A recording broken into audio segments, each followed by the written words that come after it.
இன்று அவருடைய சத்தம். எழுதியவர் சகோதரர் சகரியா பொன்னன் அவர்கள். நாள் ஜனவரி 3. ரட்சிக்கப்பட்டதற்கும் கனி வேண்டும். யோவான் ஸ்நானகன் பரிசேயர்களை பார்த்து மனம் திரும்புதலுக்கு ஏற்ற கனிகளை கொடுங்கள் என அழைப்பு விடுத்தார். மத்தேயு 3:8.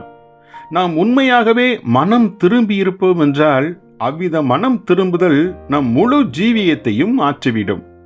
நாம் மனம் திரும்பியவுடன் செய்ய வேண்டிய முதலாவது காரியம் யாதெனில், நாம் கடந்த ஜீவியத்தில் செய்த தவறுகளின் நிமித்தம் ஏற்பட்ட நஷ்டங்களை திரும்ப செலுத்துவதே ஆகும்.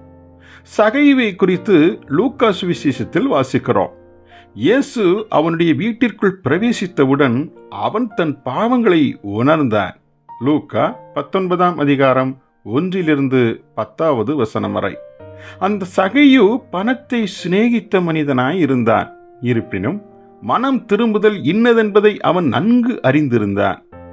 தான் இயேசுவின் சீசனாய் மாற வேண்டும் என்றால் தன் ஜீவியத்தில் இழைத்த எல்லா தவறுகளையும் சரி செய்திட வேண்டும் என்பதையும் நன்கு அறிந்திருந்தான். அவ்வாறு அவன் செயல்பட்டால் அதிகமான பண நஷ்டம் தனக்கு ஏற்படும் என்பதையும் அறிந்திருந்தான். ஏனெனில் அவன் அநேகரின் பணத்தை ஏமாற்றி அபகரித்தவன்.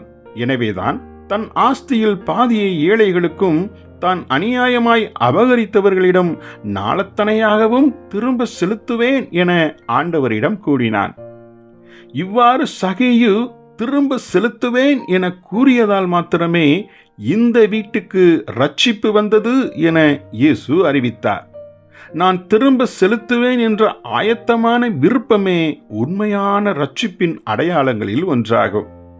லூக்கா 19:1-10 வரை. யாரோ சில ஜனங்களை நீங்கள் ஏமாற்றியிருந்தால் அவர்களிடம் பணத்தை திருப்பிக் கொடுக்கும்போது நீங்கள் செய்த தவற்றிற்காக மன்னிப்பும் கேட்க வேண்டும்.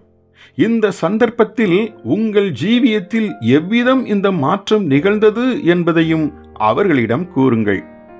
உங்களால் எல்லா பணத்தையும் உடனடியாக திருப்பிச் செலுத்த முடியவில்லையா? பரவாயில்லை, அவைகளை தவணை முறையில் திரும்ப செலுத்துங்கள்.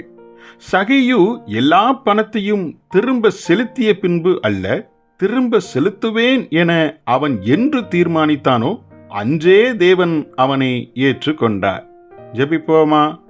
எங்கள் பரம தகப்பனே, எங்கள் சீர்கெட்ட வாழ்வை நீர் விரும்புகிறபடி சரி செய்து மெய்யான ரட்சிப்பை நாங்கள் கண்டடைய வகை செய்தருளும். இயேசுவின் நாமத்தில் ஆமேன்.